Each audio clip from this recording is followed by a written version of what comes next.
This is Jennifer Clark Tinker for Life and Liberty with David Householder. On the Tuesday after Memorial Day, my husband and my son and I drove up for a quick trip up to Dallas to meet and have dinner with David and Wendy Householder. It was a great meeting. It was the first time we had all met in person, and I've written more about that on the site at Life and Liberty. But what I want to tell you about is our return from that trip. We got back on the Wednesday of that week. When we got back home, it was still enough daylight that I could see that we have a hibiscus plant that's right outside our front door, and it's huge. It's even taller than David Householder, and he'll tell you he's a very big man, but it's even taller than him. And this huge hibiscus plant, and it was you could just see flowers starting to come on the plant, and that was on a Wednesday. Thursday, I had a terrible migraine and didn't leave the house at all. And it had set me behind because I had a bunch of deadlines coming up. Friday, I was inside all day meeting deadlines. I didn't leave my house again until Saturday morning. Saturday, I went out. My son and I decided we were going to go on a little outing. My husband had gone to brunch with a friend, and so my son and I decided we were going to go on an outing together. And we headed out the front door, and all of a sudden, I looked over at the hibiscus plant. And it was full of blooms, these gorgeous pink blooms. And pink is a favorite color of mine anyway. And so these gorgeous pink blooms, hibiscus blooms, all over the tree, all over the bush, just so many of them. And full and beautiful and open and gorgeous. And I realized that I hadn't even noticed that they had bloomed. And I wondered why I didn't notice that yet. And I realized that I hadn't left the house since Wednesday when they were just coming on. And I realized then that maybe I need to get out a little bit more. My natural inclination, my natural sort of place where I want to be is sort of inside my head. I'm very much introverted. I draw energy from thinking and the world of ideas and all that. Whenever I've taken tests that test for whether you draw energy from your inner world or from being around people, I've always tested that I'm an introvert, that I draw energy from my inner world, always, consistently, every time. I might flip-flop on other parts of tests, but I always test as an introvert.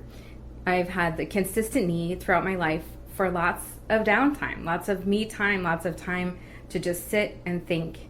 My thoughts are constantly churning, and so I need a lot of time and a lot of space to let those thoughts come out. I spend a lot of time in my own little world, and it's a lovely world. It's an elaborate, fascinating world full of ideas and visions.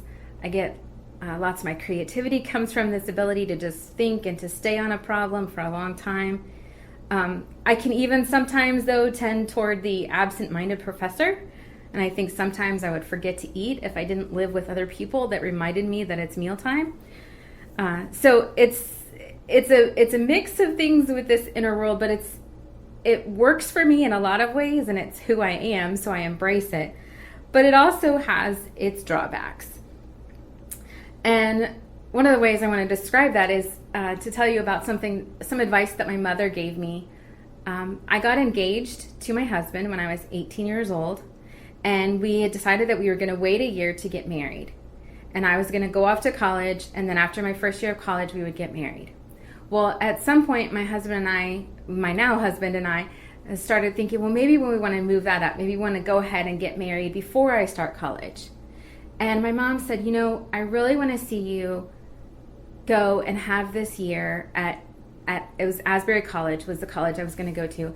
I really want to go and see you go and have this year at Asbury. I think it'll be good for you to get out of Ohio, to go somewhere else and to expand your world by going to this college. You've chosen this college. You've given it a lot of thought. There's a reason why you chose this college. And I really think it'll be good for you to expand your world by going to this college. And I always think about that when I think about my inner thought world and how much I love it there in my own little thought world. And I think about my mom telling me, the 18-year-old me, that I need to expand my world. And I find that that is true in so many ways and so many different times in my life.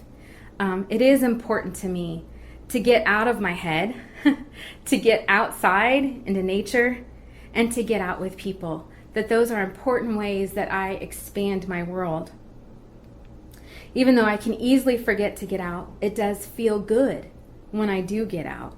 I do feel energized by being out some more. And sometimes, though, also one of the drawbacks of my inner world is that even though it's normally this fantastic world that's fabulous and I love it, sometimes I can get stuck in a vortex of negativity in my inner world.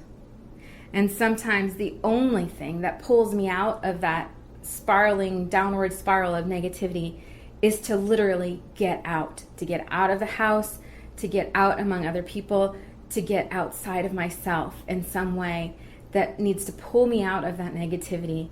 And at this time right now, as I'm recording this, I'm actually on a trip with my family, and we're not in Texas anymore. We're in Tennessee at the moment. And this trip has been great because I'm way outside of my little house. What I don't even get out if I don't have to sometimes. I'm way outside of that world.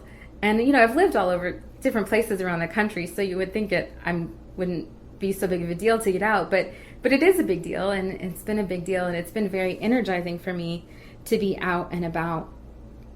Also, getting out typically means more physical activity, which of course is good for me. So getting out, seeing other perspectives, experiencing the outdoors, and being around others all work to enrich my inner world that I love so much. And those things all enhance my creativity in the long run. So you see, I really do need to get out more.